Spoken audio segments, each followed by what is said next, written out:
Hello everyone, मेरा नाम है गार्गी मिश्रा और हम तैयारी कर रहे हैं बिहार लाइब्रेरियन एग्ज़ाम 2025 के लिए। इसी क्रम में हमने 31 दिन तक की कक्षा कर ली है। लास्ट डे में हमने निसात्वक के बारे में पढ़ा था, उसके चारों स्तर के बारे में पढ़ा था और आज है हमारा डे 32। उसी में इंफॉर्मेशन सेंटर की कड़ी में हम आगे नेक्स्ट इंफॉर्मेशन सेंटर को देखते हैं। हमारा नेक्स्ट इंफॉर्मेशन सेंटर है निस्केयर।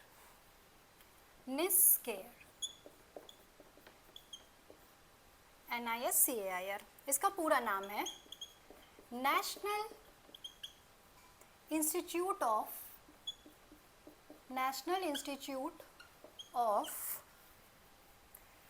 साइंस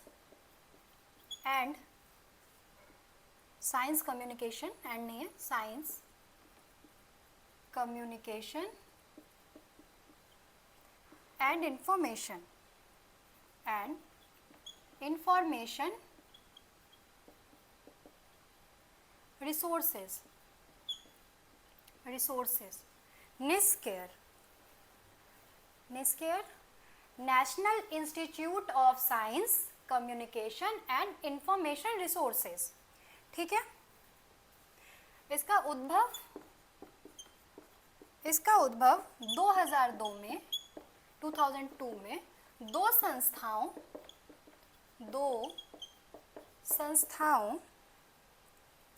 NISCOM NISCOM, जिसका पूरा नाम है national institute of science communication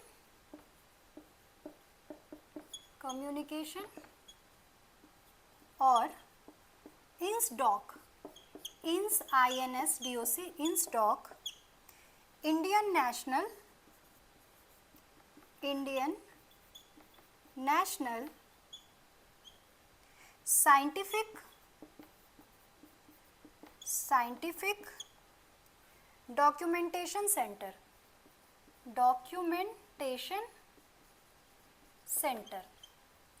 को मिलाकर किया गया था।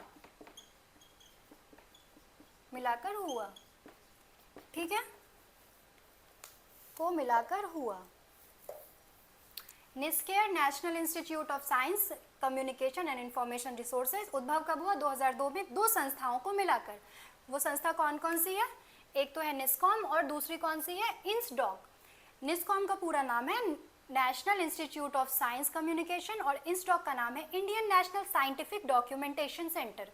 और इन दोनों को मिलाकर 2002 ईस्वी में क्या फॉर्म हुआ? निस्केयर फॉर्म हुआ। ठीक है, कोई दिक्कत नहीं होनी चाहिए। फिर हम नेक्स्ट पढ़ते हैं इंसडॉक। यही इंसडॉक। निस्केयर के बाद हमारा जो अगला इंफॉर्मेशन सेंटर है वो है इंसडॉक। इंसडॉक, इसका फुल फॉर्म तो हम देख चुके हैं, लेकिन एक बार फिर से लिख लेते हैं। इंडियन नेशनल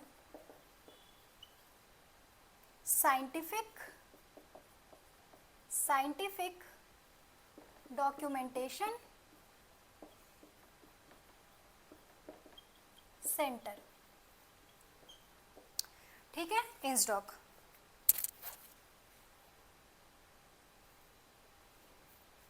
विज्ञान और प्रौद्योगिकी विभाग यानी साइंस एंड टेक्नोलॉजी डिपार्टमेंट, विज्ञान और प्रौद्योगिकी विभाग द्वारा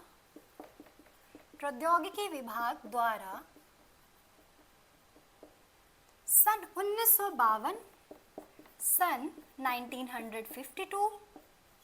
1952 में किया गया था। कब हुआ इंसडॉक की स्थापना? 1952 ईस्वी में। किसके द्वारा? विज्ञान और प्रौद्योगिकी विभाग के द्वारा 1952 में किया गया। ओके, यह अपने उच्च गुणवत्ता वाले सूचना सेवा के माध्यम से, यानी कि इंफॉर्मेशन सर्विस के माध्यम से, सूचना जिसकी क्वालिटी बहुत बहुत हाई क्वालिटी है, जिसकी सूचना सेवा के माध्यम से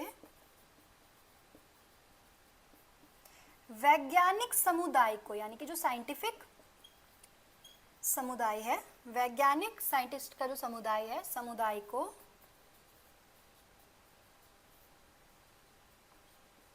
उसके अनुरूप सूचना प्रदान करता है, उसके अनुरूप सूचना प्रदान करता है। ठीक है, तो इसका कार्य समझ में आ गया। पहले तो इसकी स्थापना आपको समझ आ गई, फुल फॉर्म देख लिया, Indian national scientific documentation centre. इसकी स्थापना 1952 में विज्ञान और प्रौद्योगिकी विभाग के द्वारा की गई थी। और यह क्या करता है, तो यह अपने उच्च गुणवत्ता वाले सूचना सेवा के द्वारा, लाइब्रेरीज क्या करते हैं, मैंने शुरू में ही पढ़ाया था, इंफॉर्मेशन सर्विस का काम करते हैं कि इंफॉर्मेशन जो भी उपयोक्ता है, जो भी पाठक है, जो भी यूज़र है, उसको वो इन्फॉर्मेशन प्रोवाइड करवाने का काम करते हैं। तो ये भी डॉक्यूमेंटेशन सेंटर क्या काम कर रहा है, इन्फॉर्मेशन प्रोवाइड करवाने का काम कर रहा है, वो भी बहुत हाई क्वालिटी की। और किसको कर देने का काम कर रहा है, तो साइंटिस्ट, वैज्ञानिक समुदाय को उसके अनुरूप जो भी उनकी ज़रूरत है, जिस हिसाब से उनकी सूचनाएं चाहिए, उस वे में उनको सूचना देने का ये काम करता है। कौन, इंस्टॉक। और इंस्टॉक को ही मर्ज करके 2002 में जो निस्केयर हमने पढ़ा है वो बनाया गया था निस्कॉम के साथ। ठीक है, आगे बढ़ते हैं। इसका स्क्रीनशॉट्स लीजिए फटाफट से आप लोग।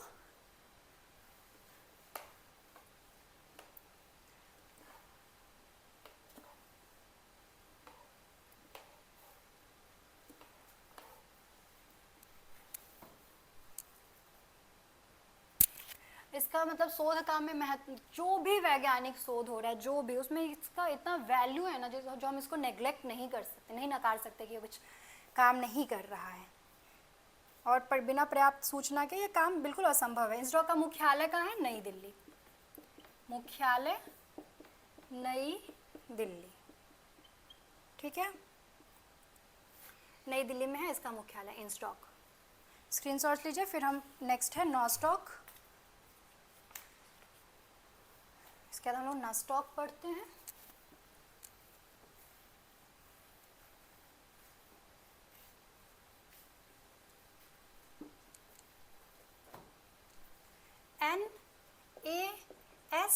NASSDOC, इसका पूरा नाम क्या है, नेशनल सोशल साइंस। वो साइंटिफिक था, ये सोशल साइंस है, social science documentation centre.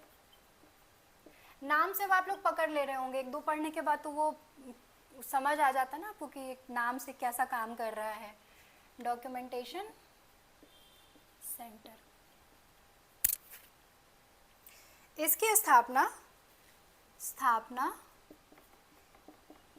Indian council of social research, Indian council of social science research, social science research, new Delhi द्वारा कब किया गया, सन 1969-70 में किया गया, सन 1969-70 में किया गया।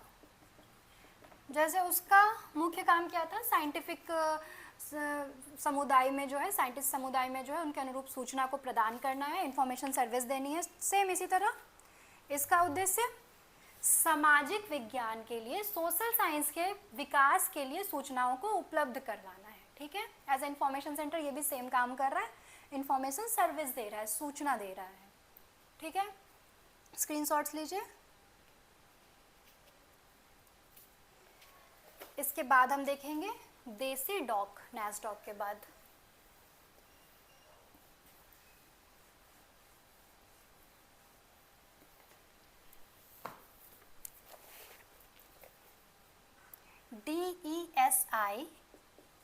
DESIDOC। अब इसका नाम, अब आप देखिए, नाम देखते ही आप समझ जाइएगा कि अच्छा इसका काम क्या है। आप इसका ईस्वी बस याद रखिएगा, मुख्यालय अगर लिखवा रही हो तो मुख्यालय याद रखिएगा, बहुत ज़रूरी है। Defence scientific information and documentation centre. Documentation centre. ठीक है, डेसीडॉक नाम से ही आप लोग समझ गए होंगे कि डेसीडॉक का क्या काम है। इसकी स्थापना कब हुई? डेसीडॉक की स्थापना DRDO, बहुत फेमस संस्था है, सबने सुना होगा। DRDO में भी लाइब्रेरियन की वैकेंसी निकलती है। DRDO डिफेंस, जिसका पूरा नाम है Defence Research and Development Organisation द्वारा 1958 में किया गया। कब किया गया? 1958, 1958 में किया गया। इसका मुख्य काम क्या था? DRDO के जो वैज्ञानिक थे उनको जो उनकी सूचना आवश्यकताएं थी उसको पूरा करना था। स्क्रीनशॉट्स लीजिए। और 1967 में यह एक स्वतंत्र संस्थान बन गया और यह DRDO के केंद्रीय एजेंसी के रूप में काम कर रहा है। ठीक है, ये DRDO के लिए वैज्ञानिक और तकनीकी सूचना, प्रकाशित और अप्रकाशित प्रलेखों और सूचनाओं का संग्रहण करता है, प्रक्रियाकरण करता है और प्रसारण करता है। बेसिकली जो भी एक लाइब्रेरी का काम होता है ये वो करता है। ठीक है, इसके प्रमुख प्रकाशन है, कुछ पब्लिश करता है ये जो भी, उसको हम देख लेते हैं एक बार। प्रमुख प्रकाशन इसके कौन कौन से हैं, में भी पूछा जाए। प्रकाशन bimonthly, patents, information alert,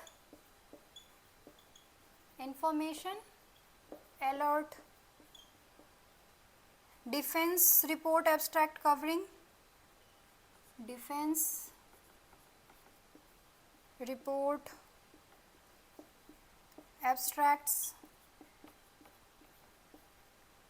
covering NASA,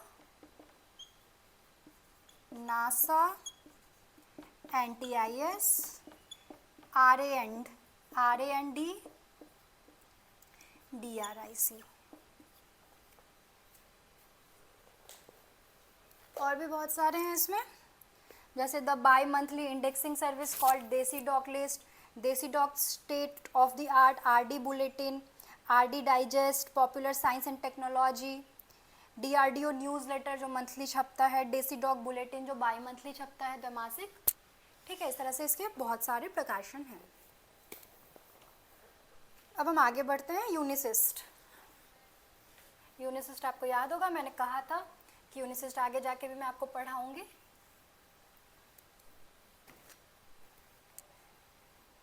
UNISIST, इसका पूरा नाम है United Nations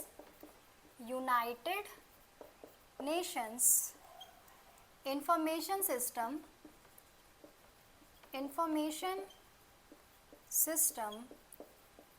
in science and technology. ठीक है, यूनिसिस्ट का फुल फॉर्म है United Nations information system in science and technology.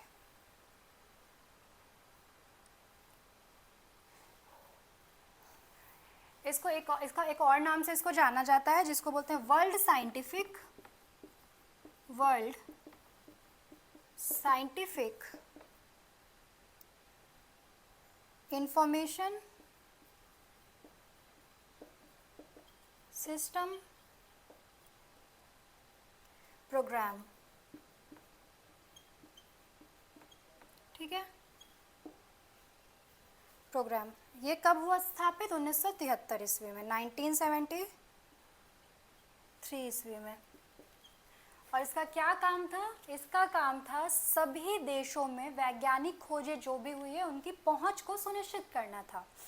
ठीक है, ताकि कोई भी देश पिछड़ा हुआ नहीं रहे, क्योंकि जो भी देश रिसर्च कर रहा है पता चला कि बस उनके पास ही वो सारी सूचनाएं हैं, और जो जो देश नहीं अल्प विकसित हैं, विकासशील हैं, उनके पास सूचनाएं ही नहीं पहुंच पा रही है। तो यह सुनिश्चित करता है कि जो भी वैज्ञानिक खोजें हुई हैं, जो भी वैज्ञानिक रिसर्च हो रहे हैं, वो सभी देशों तक उपलब्ध हों। ठीक है, सभी देशों को तकनीकी सूचना और वैज्ञानिक सूचना मुहैया करवाने का काम करता है, पहुंच करवाने का काम करता है। यूनेस्को जब मैंने पढ़ाया था तभी आपको बताया था कि यूनेस्को द्वारा यूनिसिस्ट के कार्यक्रमों की देखरेख की जाती है। यूनेस्को द्वारा इसके कार्यक्रम की देखरेख की जाती है। यूनेस्को द्वारा कार्यक्रम की, जो भी कार्यक्रम करता है उसकी देखरेख, देखरेख का क्या मतलब, फंडिंग, वो सही से काम कर रहा है कि नहीं, ये सारी चीज़ें यूनेस्को द्वारा कार्यक्रम की देखरेख की जाती है। ठीक है,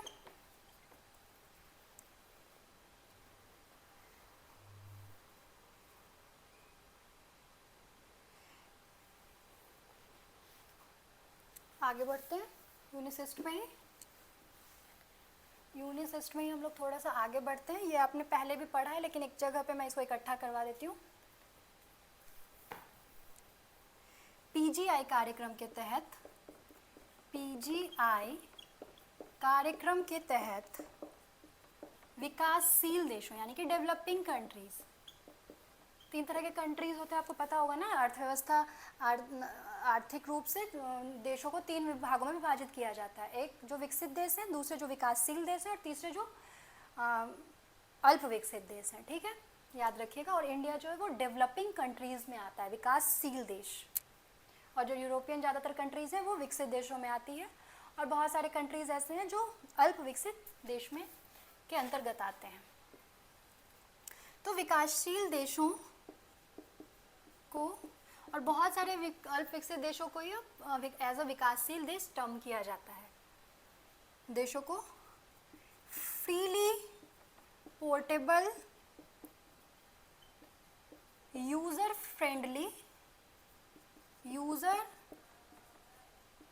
फ्रेंडली सॉफ्टवेयर पैकेज आदि के विकास के लिए सहायता करना, आदि के विकास के लिए सहायता करना। ठीक है, इसके द्वारा CDS IS सॉफ्टवेयर का विकास किया गया, वो डेवलपिंग कंट्रीज में, विकासशील देशों में से फ्री में मुहैया करवाया जा रहा है। वो विकासशील देश में मुफ्त में उपलब्ध करवाया जा रहा है, मुफ्त में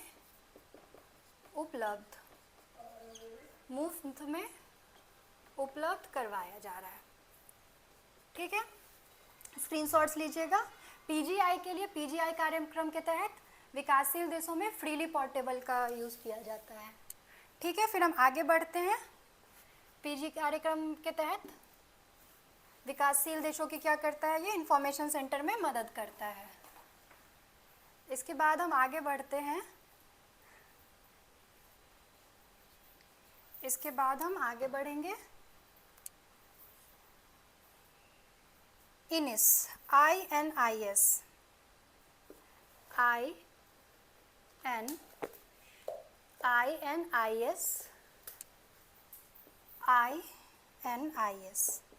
इसका नाम है इंटरनेशनल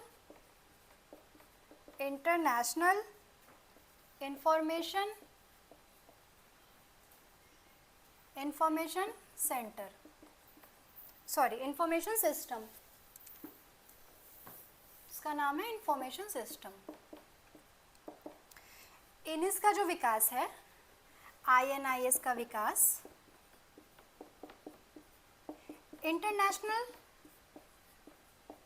इंटरनेशनल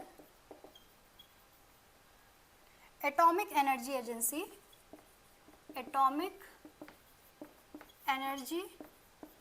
एजेंसी वियना का नाम सुना होगा आप लोगों ने, वियना द्वारा सन 1970 1970 ईस्वी में किया गया था। 1970 ईस्वी में किया गया।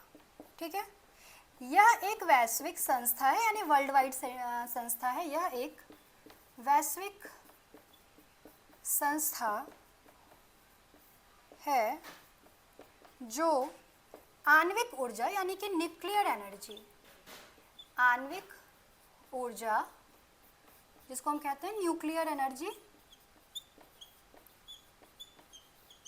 के शांतिपूर्ण प्रयोग के लिए, शांतिपूर्ण प्रयोग के लिए प्रोत्साहित करती है, प्रोत्साहित करती है। ठीक है, तो आईएनएस का हम लोगों ने देख लिया कि आईएनएस क्या है, इंटरनेशनल इंफॉर्मेशन सिस्टम है, और इसका विकास किसके द्वारा किया गया, इंटरनेशनल एटॉमिक एनर्जी एजेंसी जो कि वियना में है, उसके द्वारा सन 1970 ईस्वी में किया गया था।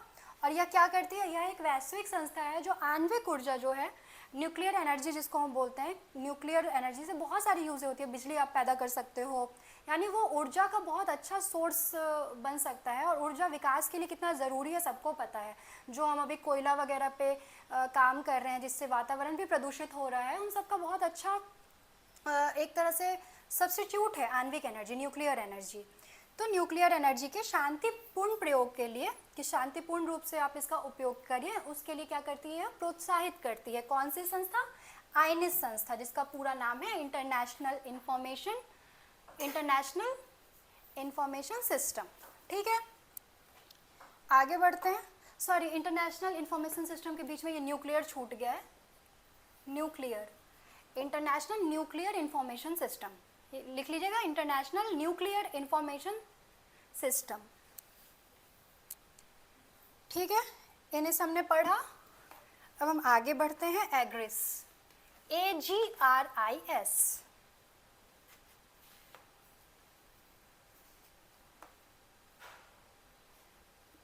और हाँ, इंडिया में जो इनेस का समन्वयक केंद्र है, वो उसका नाम लिख लीजिए आप लोग, BARC। भारत में जो इनेस का केंद्र है BARC, जिसका पूरा नाम है Bhabha atomic research centre. Okay, ये क्या है, कोऑर्डिनेटर है भारत में इनेस की, यानी समन्वयक है। इसका स्क्रीनशॉट लीजिए, BARC। इसके बाद हम नेक्स्ट पढ़ेंगे एग्रिस।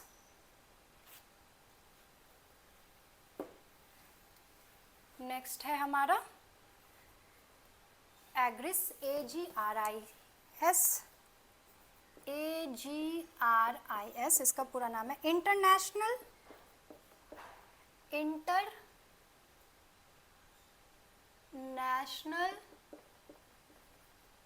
Information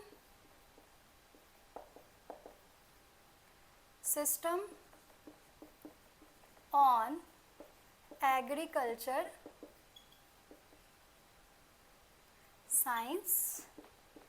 sciences and technology. नाम से स्पष्ट है किस फील्ड में काम कर रहा होगा, कृषि के क्षेत्र में काम कर रहा होगा, टेक्नोलॉजी।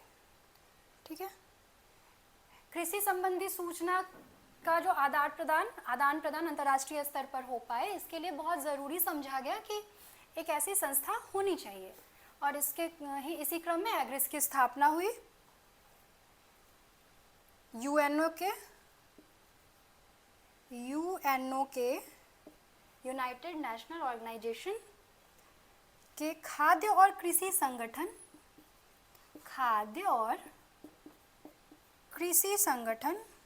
FAO, जिसका नाम है कृषि संगठन, Food and Agriculture Organisation FAO द्वारा सन 1970 ईस्वी में 1970 ईस्वी में एग्रिस की स्थापना जो 1975 में अस्तित्व में आया, 1975 में अस्तित्व में आया। ठीक है। और भारत में ICAR, भारत में ICAR जो है वो क्या है, एग्रिस के समन्वय केंद्र की भूमिका निभाता है।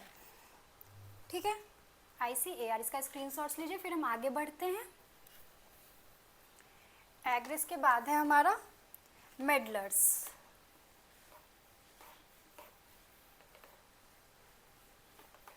मेन आप नाम से आपको बहुत फुल फॉर्म याद रख लीजिएगा, नाम से आपको इसका क्या काम है वो एक आपको समझ आ जाएगा, याद रहेगा। इसका स्थापना कौन से ईस्वी में हुआ है वो याद कर लीजिएगा। मेडलर्स, MEDLARS,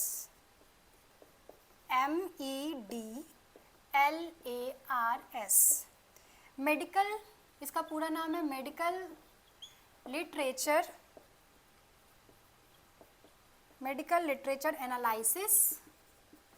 analysis and retrieval system. ठीक है, इसका फुल फॉर्म है, यह क्या है, मेडलर्स क्या है, यह मेडलर्स यह कंप्यूटरीकृत बायोमेडिकल बिब्लियोग्राफिक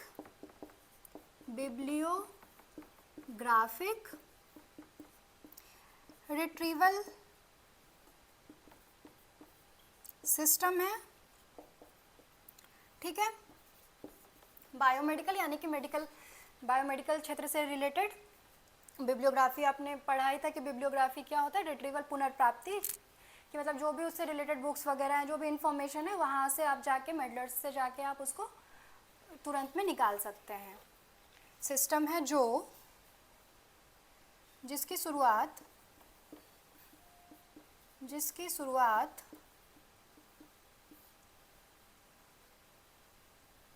1964 में USA के, यूनाइटेड स्टेट ऑफ अमेरिका के नेशनल लाइब्रेरी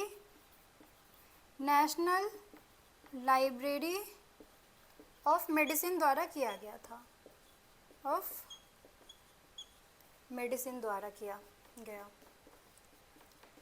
ठीक है।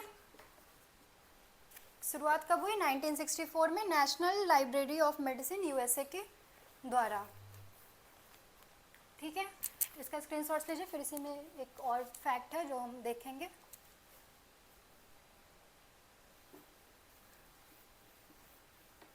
मेडलर्स के अंतर्गत ही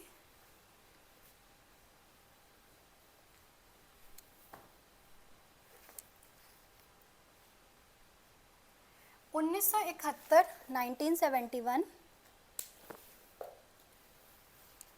1971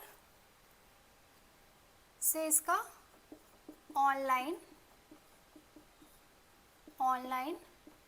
संस्करण एडिशन मेडलाइन MEDLINE, इसका फुल फॉर्म है मेडलर्स ऑनलाइन। ठीक है, उपलब्ध हुआ,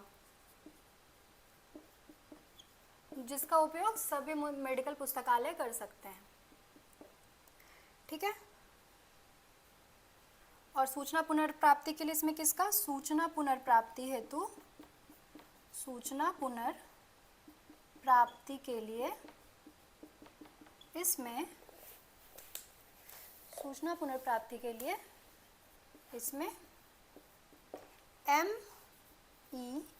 MESH मेडिकल सब्जेक्ट हेडिंग का उपयोग किया जाता है। ओके, का उपयोग किया जाता है। ठीक है। तो इस तरह से ऑफिशियली हमने लाइब्रेरी साइंस के जो भी मोटा मोटी टॉपिक आ सकते हैं, KVS NVS वगैरह में जो भी चीज़ें पूछी जाती है मुख्यतः उससे रिलेटेड जो भी मोटा मोटी टॉपिक कवर कर सकते थे वो हमने कर लिया है। बाद बाकी अगर कोई भी टॉपिक छूटता है या LET का नोटिफिकेशन आने के बाद जो उसका पूरा विषय सूची दिया हुआ रहेगा, पाठ्यक्रम दिया रहेगा, उसमें अगर कोई भी इसके अलावा कुछ भी रहेगा तो जो मैं आपको उसकी क्लासेस करवा दूँगी, उसके लिए टेंशन नहीं लेना है। अगर आपको भी लगता है कि कोई चीज़ छूट गया है, वो आपको मतलब मेरे से रह गया है करवाना वो वाला टॉपिक, तो आप कमेंट करके बता सकते हैं। आफ्टर दुर्गा पूजा मैं वो सारे टॉपिक को कवर करने की कोशिश करूँगी, करवा दूँगी मैं सारा का सारा। आप लोग MCQ बनाते रहिए और अच्छे से प्रिपरेशन करते रहिए, पढ़ते रहिए, ठीक है। आप लोगों को LET की जो भी सूचना आती है उसके बारे में मैं आपको अपडेट करती रहूँगी। Best of luck and best wishes for your exam. आशा करती हूँ कि आपको मेरी कक्षा समझ में आई होगी। मैंने पूरी कोशिश की है कि फ्री ऑफ कॉस्ट आप लोगों तक ये चीज़ पहुँचे ताकि हर कोई इसका उपयोग कर पाए। तो ज़्यादा से ज़्यादा आप इस वीडियो को शेयर करने का काम करिएगा ताकि और भी जो भी बच्चे हैं वो इसका, चूँकि वैकेंसी बहुत ज़्यादा है तो सब लोग इसका उपयोग कर सके, सब लोग जॉब में आ सके। तो अपनी तैयारी आप लोग करते रहिए। Thank you so much kind बने रहने के लिए, इतना अप्रिशिएट करने के लिए। आप लोगों ने इसे इतना सराहा, इतना देखा। अगर मैं मतलब शुरुआत में मैंने सोचा था कि अगर 10 लोग भी वीडियो देख रहे हैं तो आई वॉज सो हैप्पी कि चलो 10 लोग भी तो देख रहे हैं, 10 लोगों को मैं पढ़ा रही हूँ, कम से कम वो तो इससे सीखेंगे। बट 10 नहीं, आप लोगों ने लगभग 1000 लोगों ने वीडियो देखा, वीडियो को पूरा का पूरा देखा है। बहुत अच्छा लगा मुझे कि मेरी मेहनत सार्थक हुई। जो मैं ये अपनी ज़िंदगी से 2 घंटे निकाल के इस वीडियो को बना रही हूँ, आप लोगों तक पहुँचाने का कार्य कर रही हूँ, मेरे लिए सफल हो गया ये। मतलब अगर इस वीडियो को देख के आप लोगों की जॉब लग जाती है ना, तो मेरे लिए इससे बड़ी खुशी की बात कोई नहीं हो सकती है। आपका लाइब्रेरी साइंस का कॉन्सेप्ट क्लियर हो जाता है, जो आप लाइब्रेरी साइंस में बिल्कुल कुछ नहीं जान रहे थे। अगर आप अभी 10% भी चीज़ें अगर आप जान रहे हैं ये वीडियो देख ले, तो ये मेरे लिए बहुत बड़ी उपलब्धि की बात है। और अगर आप लोग जिस दिन जॉब लग जाता है, आप मुझे बताइए या नहीं बताइए, लेकिन ईश्वर जानता है कि कहीं ना कहीं कि मेरा जो किया हुआ कार्य है वो सार्थक होगा। बट मुझे बहुत खुशी होगी कि आप लोग मुझे इन्फॉर्म करिएगा कि हाँ मेरी जॉब लग गई है library science as a librarian. तो बेस्ट ऑफ लक, पढ़ते रहिए। और कोई भी दिक्कत हो, कोई भी दिक्कत, किसी भी तरह की दिक्कत आपको लाइब्रेरी साइंस से रिलेटेड, फॉर्म वगैरह से रिलेटेड, तो जो सबसे लेटेस्ट वीडियो हो आप उसमें कमेंट कर दीजिएगा। मैं बिल्कुल आपका वो डाउट सॉल्व करने का ट्राई करूँगी, ठीक है। ओके, हैप्पी दुर्गा पूजा आप लोग को। अच्छे से दुर्गा पूजा आप लोग मनाइए और माँ भगवती आप सब पर कृपा बनाए रखे।